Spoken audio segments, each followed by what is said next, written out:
గౌరవెల్లి ప్రాజెక్టును గోదావరి నది యాజమాన్య బోర్డు చైర్మన్ బీపీ పాండే పరిశీలించారు. గౌరవెల్లి ప్రాజెక్టు అనుమతులు, వాస్తవ పరిస్థితులను నీటిపారుదల శాఖ అధికారులను అడిగి తెలుసుకున్నారు. ఇందుకు సంబంధించిన నివేదికను కేంద్ర ప్రభుత్వానికి అందించనున్నట్లు జీఆర్ఎంబీ చైర్మన్ బీపీ పాండే తెలిపారు. సిద్దిపేట జిల్లా అక్కన్నపేట మండలంలో నిర్మిస్తున్న గౌరవెల్లి ప్రాజెక్టును గోదావరి నది యాజమాన్య బోర్డు చైర్మన్ బీపీ పాండే సందర్శించారు. గౌరవెల్లి ప్రాజెక్టు అనుమతులు, వాస్తవ పరిస్థితులను నీటిపారుదల శాఖ అధికారులను అడిగి తెలుసుకున్నారు. ప్రాజెక్టు సామర్థ్యాన్ని 1.41 టీఎంసీల నుండి 8.23 టీఎంసీలకు గత ప్రభుత్వం పెంచడంతో దీనిపై కొందరు నిర్వాసిత రైతులు జాతీయ హరిత ట్రిబ్యునల్ ని ఆశ్రయించారు.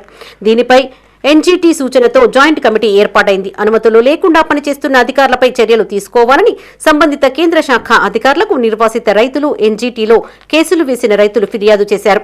ఈ మేరకు వాస్తవ పరిస్థితులను తెలుసుకునేందుకు జీఆర్ఎంబీ చైర్మన్ బీపీ పాండే ప్రాజెక్టును సందర్శించారు.